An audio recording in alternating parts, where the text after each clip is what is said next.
ದೇಶದ ಸರ್ವಾಂಗೀಣ ಅಭಿವೃದ್ಧಿಯಲ್ಲಿ ಜನರ ಉತ್ತಮ ಆರೋಗ್ಯವು ಮಹತ್ತರ ಪಾತ್ರ ವಹಿಸುತ್ತಿದೆ.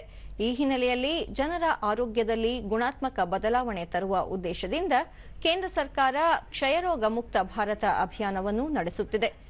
ಗದಗ ಜಿಲ್ಲೆಯಲ್ಲಿ ಆರೋಗ್ಯ ಮತ್ತು ಕುಟುಂಬ ಕಲ್ಯಾಣ ಇಲಾಖೆ ಸಕ್ರಿಯ ಕ್ಷಯರೋಗ ಪತ್ತೆ ಆಂದೋಲನದ ಮೂಲಕ ಕ್ಷಯರೋಗಿಗಳನ್ನು ಪತ್ತೆ ಹಚ್ಚಿ ಅವರಿಗೆ ನಿರಂತರವಾಗಿ ಆರೋಗ್ಯ ತಪಾಸಣೆ, ಸಮಾಲೋಚನೆ, ಔಷಧೋಪಚಾರ ಸೇರಿದಂತೆ ಹಲವು ರೀತಿಯ ಉಪಯುಕ್ತ ವೈದ್ಯಕೀಯ ಸೇವೆ ನೀಡಿ ಕಾಯಿಲೆಯಿಂದ ಅವರು ಗುಣಮುಖರಾಗಲು ಸಹಕರಿಸುತ್ತಿದೆ. ಕ್ಷಯರೋಗ ಲಕ್ಷಣಗಳು ಕಂಡುಬಂದ ಕೂಡಲೇ 6 ತಿಂಗಳ ಕಾಲ 1,000 ರೂಪಾಯಿಯನ್ನು ಅವರ ಖಾತೆಗೆ ನೇರವಾಗಿ ಜಮೆ ಮಾಡಲಾಗುತ್ತದೆ. ಇದು ಅವರ ಔಷಧೋಪಚಾರಕ್ಕೆ ಸಹಕಾರಿಯಾಗಲಿದೆ. ಗದಗ ಜಿಲ್ಲೆಯಲ್ಲಿ ಪ್ರಸಕ್ತ ವರ್ಷ 702 ಜನರಲ್ಲಿ ಕ್ಷಯರೋಗ ಪತ್ತೆ ಆಗಿದ್ದು, ಕಳೆದ ಹಲವಾರು ತಿಂಗಳಿನಿಂದ ರೋಗಿಗಳಿಗೆ ಕೇಂದ್ರ ಸರ್ಕಾರ ಎಲ್ಲ ಸೌಲಭ್ಯ ನೀಡುತ್ತಿರುವುದರಿಂದ ಅವರ ಆರೋಗ್ಯದಲ್ಲಿ ಚೇತರಿಕೆ ಕಂಡುಬಂದಿದೆ.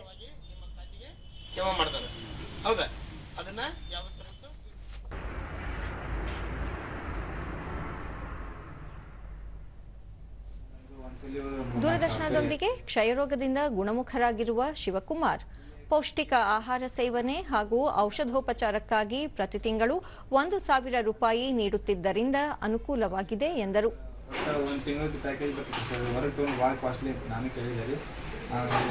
ಗೌರ್ಮೆಂಟ್ಲಿಂದ ಫ್ರೀ ಕೊಡ್ತಾರೆ, ಅದು ಭಾಳ ಚಲೋ. ಇದೆಲ್ಲ ಉಪಯೋಗ ಮಾಡ್ಕೋಬೇಕು ಸರ್. ಇದು ಹೊರಗೆ ಟಿವಿ ಮತ್ತು ಹೊರಗೆ ಭಾಳ ಖರ್ಚಾಗುತ್ತೆ. ಅದು ಬಂದಿದ್ದು ಒಮ್ಮೆಲೆ ಗೊತ್ತಾಗಿಲ್ಲ ರೀ ಯಾರಿಗೂ. 3-4 ಕಿಲೋಮೀಟರ್ ಗೊತ್ತಾಗಿಲ್ಲ ರೀ ಯಾರಿಗೂ. ಇಲ್ಲಿ ಬಂದು ಗೌರ್ಮೆಂಟ್ದಾಗ ಚೆಕ್ ಮಾಡಿದಾಗ ಅದು ಕರೆಕ್ಟ್ ಟಿವಿ ಅಂದ್ರೆ ಗೊತ್ತಾಗ್ತದೆ. ಕಂಪ್ಯೂಟರ್ ಆಪರೇಟರ್ ನಾಗರಾಜ ಪದೇ ಪದೇ ಜ್ವರ ಹಾಗೂ ಕೆಮ್ಮು ಬರುತ್ತಿತ್ತು. ಖಾಸಗಿ ಆಸ್ಪತ್ರೆಯಲ್ಲಿ ಚಿಕಿತ್ಸೆ ತೆಗೆದುಕೊಂಡರೂ ಚೇತರಿಕೆಯಾಗಲಿಲ್ಲ. ನಂತರ ಸರ್ಕಾರಿ ಆಸ್ಪತ್ರೆಯಲ್ಲಿ ಕಫ ಮತ್ತು ರಕ್ತ ಪರೀಕ್ಷೆ ನಡೆಸಿದಾಗ ಕ್ಷಯರೋಗ ಪತ್ತೆಯಾಗಿತ್ತು. ಸರ್ಕಾರದ ಉಚಿತ ಚಿಕಿತ್ಸೆ ಹಾಗೂ ಔಷಧದಿಂದ ಸಂಪೂರ್ಣ ಗುಣವಾಗಿದೆ ಎಂದು ತಿಳಿಸಿದರು.